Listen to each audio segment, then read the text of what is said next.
ovvio sono stato male, da un giorno all'altro tu non puoi più andare in moto, e quindi ovviamente cambia tutta la tua vita, quello per la quale tu hai sudato e hai concentrato, speso tutte le tue forze.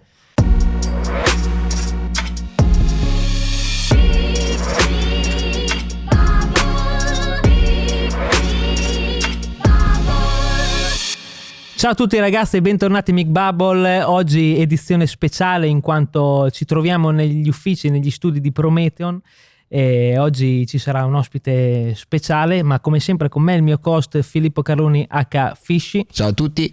E oggi Phil abbiamo con noi un pilota, nomi grossi, nomi importanti, con il quale ho avuto anche recentemente il piacere di lavorarci. Pilota che è uscito dalla scena per diverso tempo ma che è ritornato in grande spolvero, e è con noi oggi direttamente da Vasto con il numero 29 Andrea Iannone. Ciao Andrea. ragazzi, siamo qui ci vorrebbe da qui perché di solito c'è il mixerino con tutti gli effetti sonori, ma adesso non ce l'abbiamo, è un quindi po' ci dobbiamo un spoglio. po' adattare. Come abbiamo detto nella presentazione, recentemente ho avuto il piacere di lavorare insieme perché sei tornato in MotoGP in Malesia, e innanzitutto la prima domanda che noi facciamo sempre nel nostro podcast è: come va e come stai? Va bene, direi. Come sto bene, ma può andare sempre meglio, si può stare sempre meglio, quindi quella deve essere l'ambizione. Com'è andata appunto questa diciamo esperienza, tornare sulla MotoGP? Faticosissima. Esatto, e quello infatti mi sembrava l'argomento principale. Main event. Sì, è stato quello, diciamo, dimmi se sbaglio. Ma la verità è che è stato bellissimo, ovviamente, fino al primo turno, perché poi quando ho capito la fatica che si faceva, ma non tanto per essere veloce, perché Migno ha visto anche un po' i dati, voglio dire, il potenziale è enorme. Il problema è che devi farlo per tutti i giri, e io non sono più preparato per guidare quelle moto lì, e nel frattempo si sono evolute nella direzione della fatica tipo a livello 100, perché i freni puoi usare fino ai 3,55, io usavo i 3,20. Okay. E in più le moto sono cresciute tantissimo, sono allungate tanto, quindi sono andate nella direzione tipo del bilico. Ma è cambiata molto infatti rispetto alle MotoGP che avevi guidato te fino a un po' di anni prima? Ma secondo me no, motore, cavalli, il cambio molto, un po' diverso, molto molto meglio, aerodinamica 10.000 volte meglio, però secondo me rende la moto molto molto pesante, molto molto fisica, ed è quella la fatica, diciamo, più diciamo la caratteristica, quella più che si evidenzia secondo me, che fa proprio da protagonista sull'aspetto fisico. Ma rispetto alla Superbike invece molto molto più demanding. Ma no, la Superbike secondo me è paragonabile a una Moto2 con qualche cavallo in più. Ok. Ti dico la verità, è ancora una moto di quelle dove devi guidare, dove ci devi mettere tanto del tuo perché si muovono tanto, e quindi sono molto divertenti da guidare, perché sono rimaste un po' moto un po' più umane, se vogliamo, però per certi aspetti è molto più complesso della MotoGP, perché la MotoGP ha una stabilità, una facilità di guida, di inserimento, che con la Superbike te la sogni. Ma la chiamata per questo weekend com'è andata poi in particolare? Ma in realtà io ero sull'aereo, ho trovato il messaggio di Vale dove mi dice che insomma mi aveva cercato ma senza successo, e quindi appena atterrato a Siviglia gli ho mandato un messaggio, gli ho detto: ciao Vale, ero in aereo, quando vuoi sentiamoci. Mi ha chiamato subito e mi ha chiesto, dico come stai? Dico ma bene, tutto a posto. Mi fa: aspetta, ti devo chiedere una cosa. Dico dai, dimmi. Mi fa: ma a noi avevamo pensato di farti guidare la moto di Digia, che lui si opera, e secondo me sarebbe una figata. E io ho detto: beh, anche secondo me è stato bene. E effettivamente è stato bello, molto bello. Ma invece, cioè alla fine del weekend, tirando le somme, sei rimasto contento, sopra o sotto le tue aspettative? Parer mio, da dentro mi è sembrato un gran weekend. Sul giro veloce in particolar modo, ovviamente in gara ce lo si poteva anche un po' aspettare, che appunto la fatica fisica prevalesse. Sì. Poi abbiamo scelto la pista peggiore. Esatto, c'è un caldo mostruoso, mamma mia. Malesia, pistone. e gli altri vabbè erano a fine campionato, quindi diciamo che rodati. Già quando te fai ogni anno la MotoGP, che la guidi per tanti anni, ogni volta che arrivi a febbraio a fare test è traumatico, perché te sei fermo, lo dicono tutti, no? Sì. Perché te sei fermo per qualche mese, torni in Malesia, il primo giorno lo fai, il secondo giorno, il terzo giorno fai sempre metà giornata perché non ce la fai, perché sei sfinito, sei devi distrutto, riprendere via, hai le mani bucate, i piedi bruciati, cioè è un disastro, male ovunque. E quindi perché tra il caldo, l'umidità che c'è e tra il fatto di non guidare la moto per qualche mese, quella roba là ti sfinisce. Bisognerebbe creare qualcosa che ricrei la fatica e le sensazioni di una MotoGP, ma è impossibile. Se non la provi, è come se dici vuoi ricreare, ok, Formula 1 è un simulatore, però non penso che poi probabilmente ce l'hanno fatta. Però vuol dire la Formula 1 no, per i G che fa, che genera, muove gli organi interni, perché nessun'altra moto poi riesce a quell'inerzia lì. No, ma è difficile, già se tu pensi che la cosa più vicina può essere una Superbike, è distantissima, capito? Perché noi abbiamo i dischi in acciaio, penso da 320, a te non puoi ma neanche minimamente fare una pressione frenante in quel modo. In più le moto sono cortissime, le Superbike sono piccolissime. Bisogna evidenziare che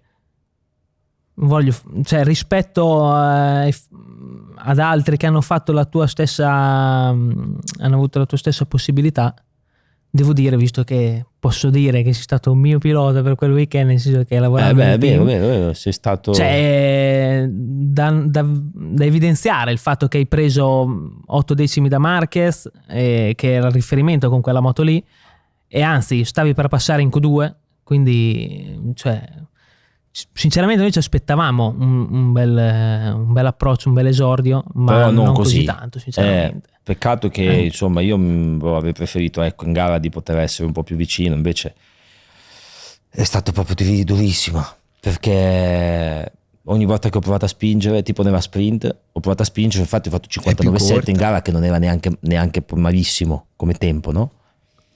E il giro dopo ho fatto 2,01.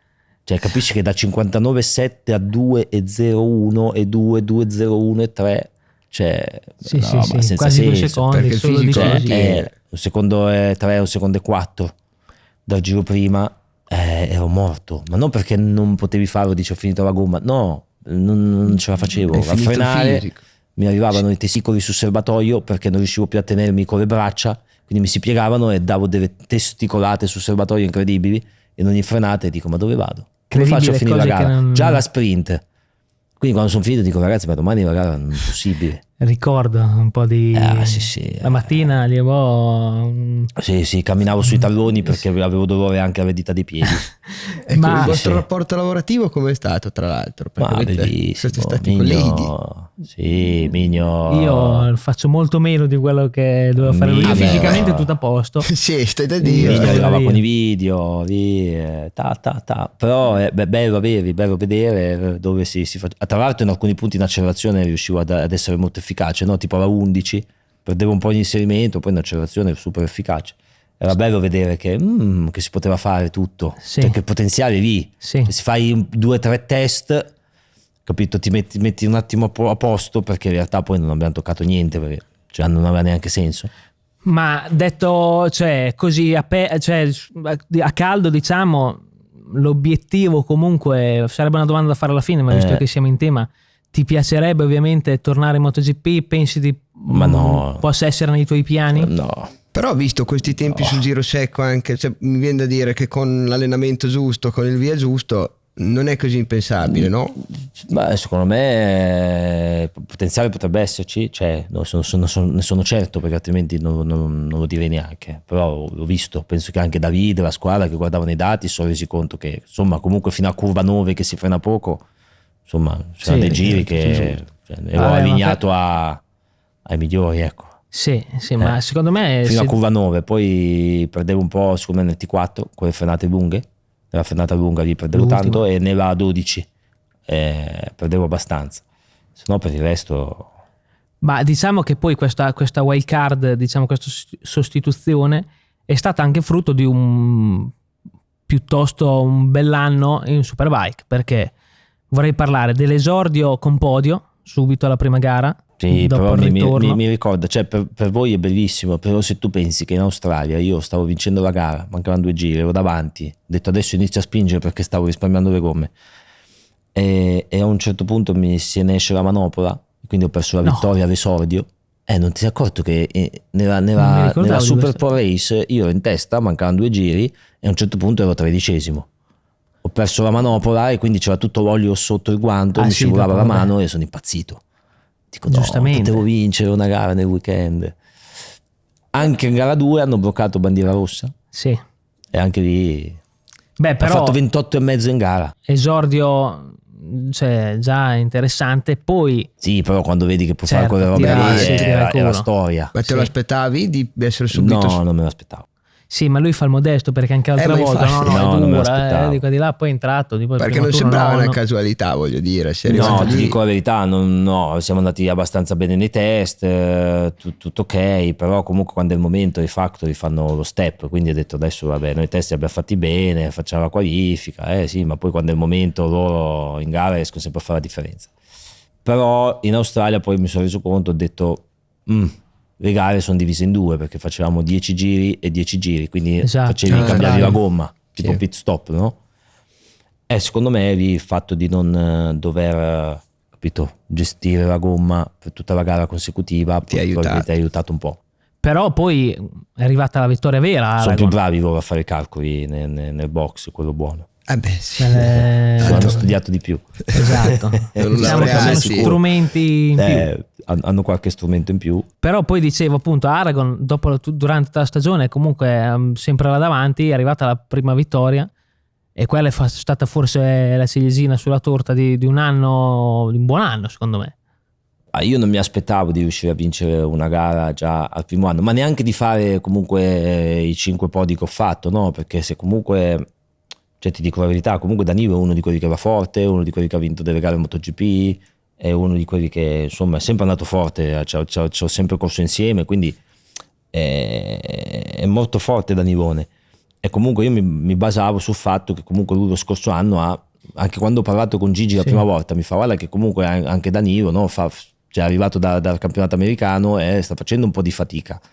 E io ho detto ma io so benissimo, sono cosciente che sarà da far fatica, cioè non è che penso di lì, cioè penso di arrivare lì e vincere. Sbaragliare. Quindi comunque, e in più io sono stato fermo 4 anni, quindi non è che dici arrivo dall'Ama o dal CEV, da CIV o non so, da qualche Facevo campionato, altro, sì. e quindi io sono stato 4 anni sul divano a guardare tutti gli altri che correvano, quindi tornare lì direttamente in mezzo a tutti sti pazzi, perché MotoGP sono tutti leoni, ma di là sono veramente tutti pazzi. È una perché- Moto 3 poi di là praticamente. di là sì, sono pazzi. Cioè la gara lì si decide a ogni curva. E quindi ho detto, cioè sì, Vediamo, ho detto Gigi, fidati perché vedrai che proviamo, insomma ci siamo. Quantomeno. io ci metterò tutto me stesso e questo è quello che deve bastare. Poi non so come andrà. Quindi il riferimento delle volte era, dico cavolo, sarà durissima. Infatti nelle piste che io non conoscevo, tranne Most che sono riuscito a fare il podio, è stato molto faticoso. Bella Most? Perché mi sembra veramente strana da fuori. Allora, non è brutta, però sono quelle piste che, cioè, quando entri in Malesia, quando entri a Mugello, quando entri Dici, ok, ho capito. cioè già Brno ad esempio anche è un pistone a confronto. Sì. Cioè, sembra il bellissimo, però cartodromo. Most che Repubblica Ceca, dico, se riuscissimo a fare Brno, Qatar, cioè Aragon, Jerez, quelle piste lì no, non sono come Manicus, come Most, C'è qualcosa come in più. Donington, manca qualcosa. Manca qualcosa. Ma invece Mancano poi un po' di metri, sono molto strette. anche E con la quella Moto vera. 3 ti diverti anche con la 125, ma con le moto nostre Volevo fare Non un'affermazione al volo, non c'entra niente. Parlavi tra moto ufficiale e moto clienti, Superbike, c'è questa differenza grossa. allora, esattamente quello che c'è non lo so, qualcosa ci sarà, però secondo me la differenza grossa la fa il box. Proprio gli strumenti che loro hanno, che loro riescono a misurare. Ad esempio, noi abbiamo la X o la 0 come gomma, Come le gomme, sì. e magari le provi nello stesso turno e comunque loro sì, io ho la sensazione meglio una meglio l'altra, loro comunque lo sanno per certo. Ci arrivano prima. No, non è che ci arrivano prima, lo misurano, quindi lo sanno, strumenti, cioè, ok. lo misurano, poi magari te sai che sai la pista col cardo alle 2 corri quindi fai le prove e magari te dici col caldo perdiamo grip, come lo recuperiamo? E loro vedono quanto grip perdono e riescono magari a capire, cioè lo misurano. Io dico sì, c'è meno grip perché col caldo c'è meno grip.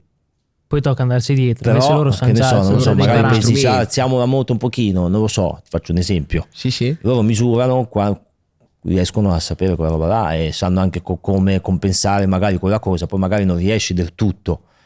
Però questa è una delle tante, secondo me. Sono stato in un team ufficiale in Ducati, più di uno in Suzuki, poi in Aprilia, quindi so conosci che le realtà. Insomma noi sicuramente siamo una squadra con tanta passione, per le corse sono io quello che ha più passione per le corse, però siamo sette persone, compreso 7 persone, compreso lo sponsor di turno che viene a vedere la gara. 7 totali. Sono 7 solo per un pilota. No, però a prescindere, a parte quello, secondo me è proprio... Sì, la struttura della squadra, ragazzi, voglio dire... Ma c'hanno altri budget, dai. A prescindere dal budget, a prescindere secondo me non è tanto quello che c'è sulla moto che fa la differenza, ma è proprio come usi quello che tu hai a disposizione. Ok? E quindi la conoscenza di quella roba là, chi meglio sa di chi fa la moto. Di chi fa la moto. Ma poi un'altra l'abbiamo un po' anticipata. La mia grande curiosità ovviamente cade un po' sul periodo di assenza, e andando a ritroso, cioè com'è stato ovviamente 4 anni fermo, e quali sono stati i momenti cruciali, mi verrebbe da dire da fuori, il momento prima di ritornare quest'anno a Phillip Island, quindi quando eri proprio, vorrei sapere come stavi la domenica mattina comunque nella gara di ritorno, e poi anche tutti, insomma, questi 4 anni, come sei stato, cosa è successo, e soprattutto immagino ci siano stati un sacco di momenti difficili, cioè il tema, diciamo, hai fatto anche il tuo casco, c'è una fenice che rappresenta la rinascita, e quindi perché un po' un anno zero, secondo me è 24, però io di base, oggi lo dicevo, no? Io comunque di base sono uno che, a prescindere dalle sventure che la vita può dare, dalle difficoltà o dalle gioie, cioè io probabilmente riesco più a vivere i momenti difficili che non quelli belli mi durano poco. Okay. Per me è quasi normale, e quindi vivo più intensamente i momenti complessi. Ok, quindi è come se mi rigodessi di più, perché mi ci annego dentro. Certo. Perché io devo sprofondare fino all'inverosimile per poi riesaltarmi nuovamente, per poi rinascere. Succede sempre, molte volte mi complico la vita da solo. Quando ero più piccolino molto di più, era tutto a posto, tutto bello, io dovevo sfasciare qualcosa per poi ricomporre questa roba qua. Beh, questa è comunque una bella... Perché sono comunque un folle esaltato che si esalta, e senza esaltazione, senza adrenalina non vive, no? E ti quindi motiva. devo trovare la motivazione e la trovo in ogni cosa, quindi cerco di fare queste cose qua.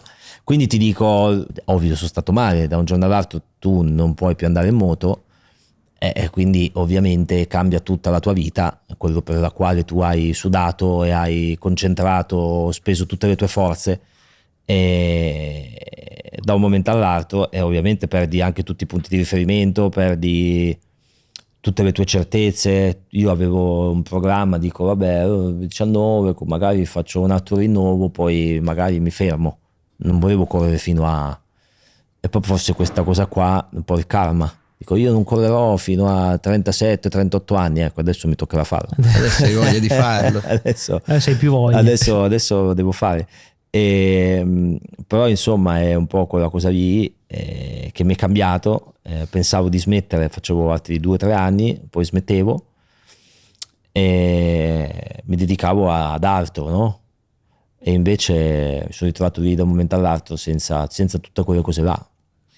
Poi tutto quello ha scaturito una serie di situazioni per la quale comunque ho dovuto lottare tanto, capire come fare determinate cose, e comunque non è stato facile, però sono qua, alla sono fine, sopravvissuto.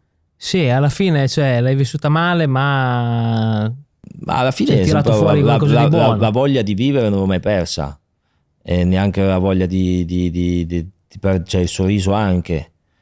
E Però ho detto vabbè, adesso c'è da fare, e allora mi sono imboccato le maniche e ho fatto come meglio ho potuto, tutto in generale a 360 gradi. Comunque a casa non so stare senza fare niente, Ma quindi infatti sei stato sulla moto durante questi 4 anni di fermo? ma sono stato pochissimo sulla moto. Gente pensa che sono andato in moto, sono andato 3-4 volte l'anno. Perché quando sei tornato sembrava che Ma non ti eri mai veramente, comunque fermato. andavo a Misano con l'RSV1000 e giravo in 36 così. Boh, vabbè, sembra che... ma c'è mesi che non andare, dico dai Paolo, che iniziamo, andiamo a girare. Adesso vediamo quando ci sono i turni. E andavo e facevo così, entravo dentro 3 giri, pum pum. Easy, Facile, quella roba là secondo me è un po' la mia, cioè quella cosa che non mi ha mai fatto perdere cioè tipo la fiamma, non ha mai spento quella fiamma lì, quella cosa che io entravo in pista e dopo quei 3-4 giri è come se io non avessi mai smesso. avessi girato ieri. Capito? È come se sì. Proprio quella cosa là. Ma e non hai mai avuto dei momenti, cioè, e se sì, come hai fatto a trovare, cioè, quali sono state le tue strategie, diciamo, per ritrovare la forza? Immagino che dei momenti veramente brutti riguardo quel periodo lì ci siano stati. Siccome tutto quello che è successo è un po' tutto un po' assurdo, no? E allora io... Cioè, poi come è andata all'inizio, appena te l'hanno detto? Che... Ma va, mi è venuto da ridere, figurati, perché Sì, io credevo fosse uno scherzo, di scherzi a parte, quelle robe là. Dove sono le telecamere? Sì. Però invece poi era seria la cosa, quindi insomma, poi non è che ho riso troppo. Hai dovuto, Poi, sì. Però vabbè, io dico sempre che quando sei più o meno sei a posto con te stesso, vivi bene anche le sventure, e questo è importante sempre, e quindi va bene. Ormai è passato, è inutile neanche parlarne. Esatto. Me la sono goduta comunque. Ma invece è una curiosità che poi mi è venuta in mente perché hai citato Misano. Cosa vi siete detti esattamente sotto il casco quando vi siete stesi te e poi l'Espargarò, che ormai ti era venuto quel sorpasso, ti ricordi l'ultima curva? Cioè, a parte che Espargarò cercava la moto di recente? Sì, a parte che andava a cercare la moto che era finita anche lassù. Però... ma no, niente, lui è venuto di fronte a me, a lui, se tu vedi il video, io cado, volevo chiedergli scusa, lui si è alzato, è andato verso la mia moto perché io stavo ripartendo e ce la facevo perché gli altri avevamo fatto un distacco incredibile, sarei arrivato secondo dietro Simone.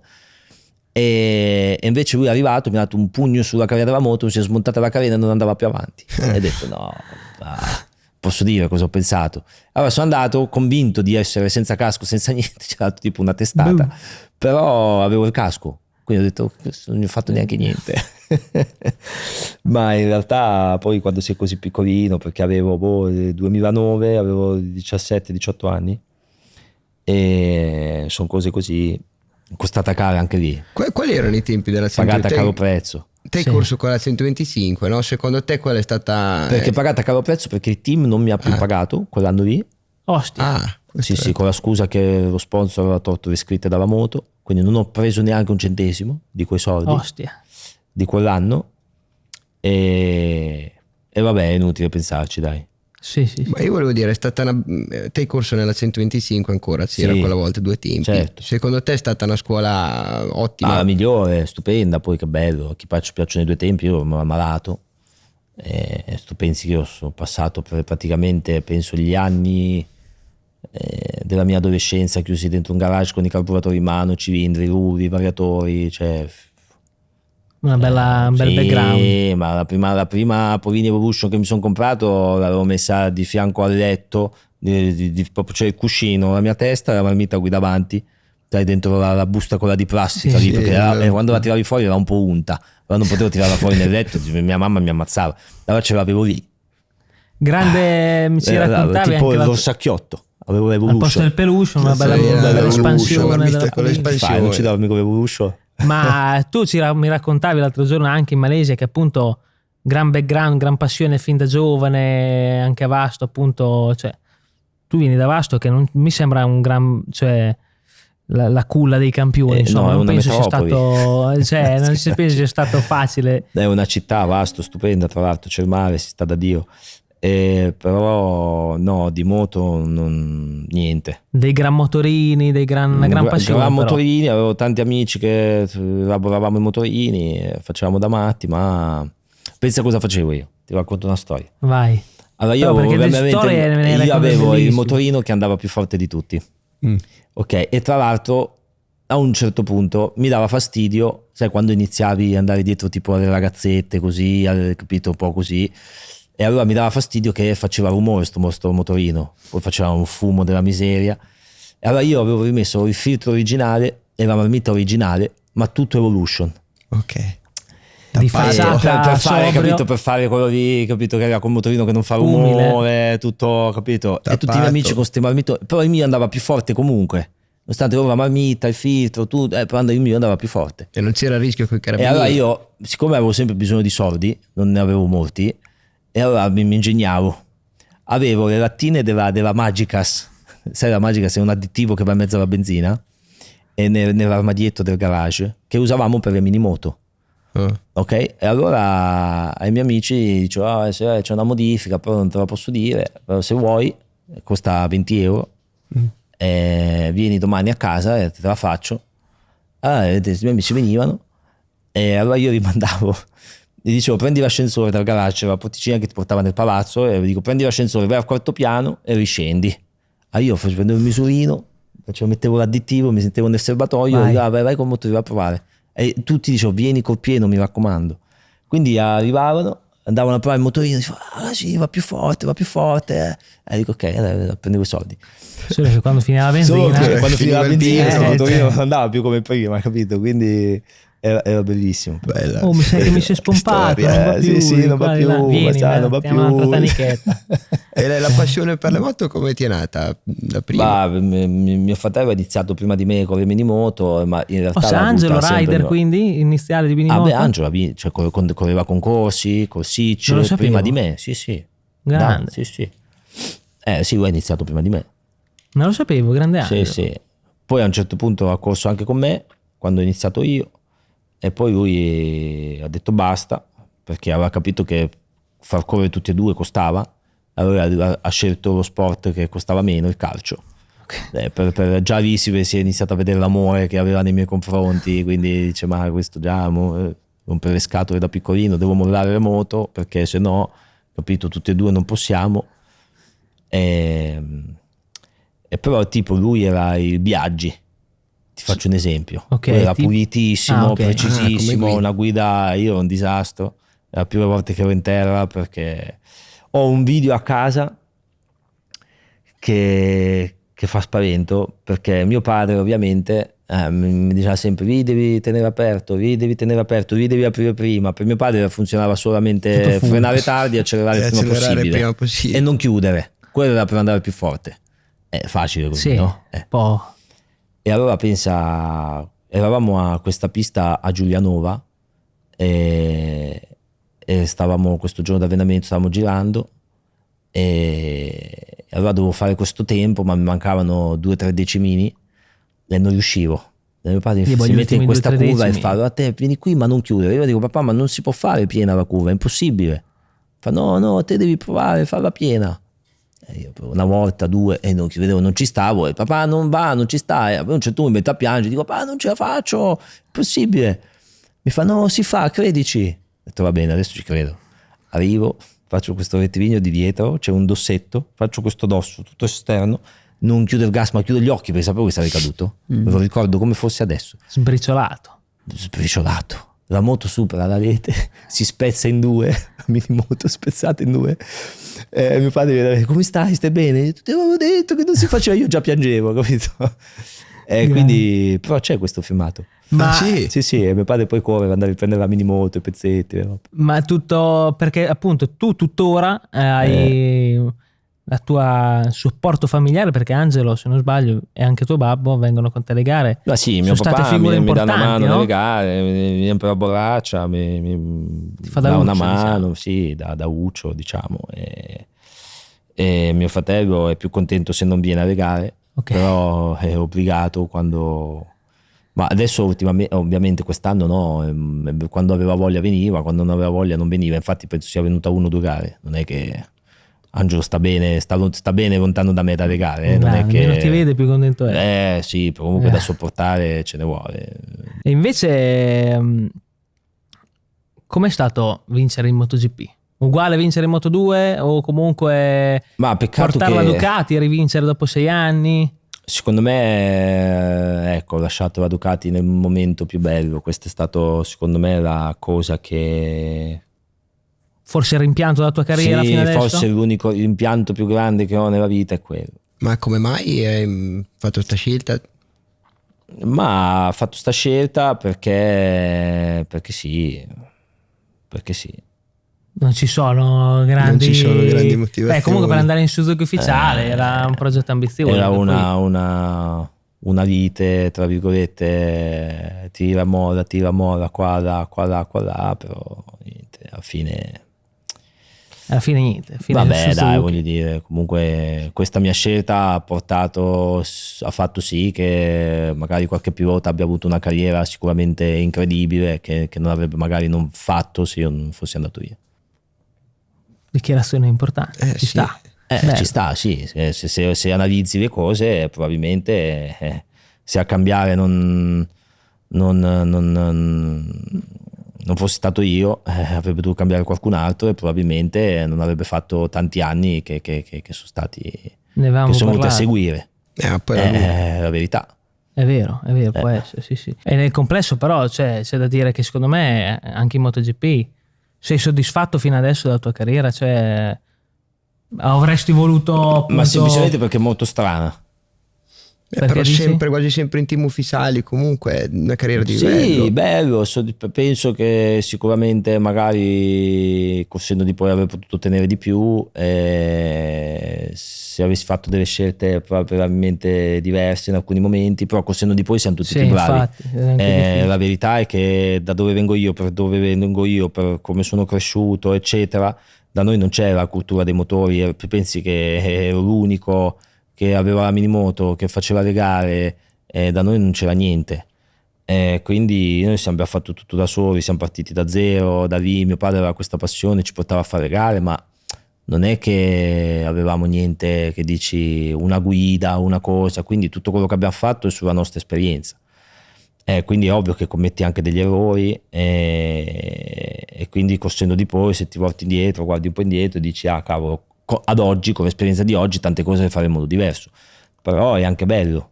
Ecco, se mai un giorno dovessi avere un figlio e mio figlio vorrà andare in moto, sicuramente saprò cosa fare. Certo. Ecco, quindi io ho sempre scoperto vivendo.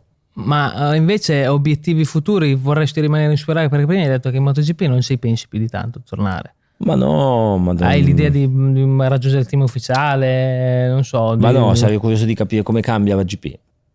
Ok. Cioè la MotoGP? Sì, come cambia con la nuova. Ah, ok, con con la regolamenti 2026. Sì. E se devi fare un pronostico sulla fine del mondiale MotoGP? Così... Cioè, come l'hai visto questa stagione e come Allora, cosa prevedi? io comunque non ho visto tanto le gare, non sono uno che guarda tanto, cioè quando corro io sì riguardo le gare che faccio io, perché mi interessa, per capire e queste robe qua, però in generale come non guardo le partite di calcio, magari se sto a casa e mi trovo, sì, ma non è che mi metto la sveglia e guardo le gare o mi sveglio, cioè no. Quindi se io sto a casa di sabato, di domenica c'è la MotoGP, accendo la TV e guardo. Ti dico, secondo me il campionato di quest'anno è stato super equilibrato, cioè nel senso è veramente sempre stati... a un certo punto ho iniziato a pensare, se dicevo ma chi vince quest'anno? Secondo me era facile pensare che avrebbe vinto chi sbagliava meno ed è quello che poi è un po' successo, no? Perché sì, alla fine Pecco ha vinto di più ma ha fatto più zeri. Pecco ha vinto di più, sotto certi aspetti è più veloce, secondo me è molto forte in frenata, è molto forte in inserimento, forse Martina ha un po' più di percorrenza, però poi a un certo punto magari cioè fai fatica se li vedi anche. Ti ha sorpreso qualcosa dai dati che hai visto di tutti questi piloti? Però non ho visto i dati di Martina e di Pecco alla fine in Malesia. Anche perché dai, è vero, non li abbiamo visti diversi. perché c'era 24, fa abbassa di più, fa così, fa di qua, fa di là, non li ho visti. Ma sicuramente che a Pecco cosa vuoi dire, ragazzi, Però dico, l'ultimo ha vinto gli ultimi 2 mondiali in MotoGP, di cosa stiamo parlando? Campionissimo, fortissimo, e non è che puoi dire niente. Martini secondo me quest'anno si è accontentato di più, secondo me magari come se fosse consapevole magari che Pecco potrebbe avere qualcosina in più, e quindi ha utilizzato magari una filosofia diversa. Adesso sì, abbiamo Pecco lo vedi che lui è sicuro che è più forte, ok, lui dentro di lui è sicurissimo che è più forte, e non so Martin cosa pensa, questo non lo so, ok, e magari questa cosa qua magari ti ha fatto commettere qualche errorino in più, magari l'ha fatto essere magari non lo so, dico la tua opinione, da fuori, mia opinione da fuori magari, però non lo vedo uno presuntuoso, quindi non lo so, difficile. Comunque non è che conosco vedremo adesso a Barcellona, magari a te ti conosco già molto di più di Pecco non è che lo conosco, c'è più di averci parlato qualche volta, non è che so anche caratterialmente come sia fatto, però indubbiamente non possiamo dire niente, è fortissimo. Riallacciandoti un attimo, guarda, una curiosità che so io al volo, riallacciandomi al discorso di prima, secondo te come cambierà la MotoGP con i nuovi regolamenti? Sono Se curioso, ti sei fatto un'idea, sono molto curioso di capire come cambierà, e secondo me se ci sarà un po' meno di aerodinamica potrebbe essere un po' più movimentata.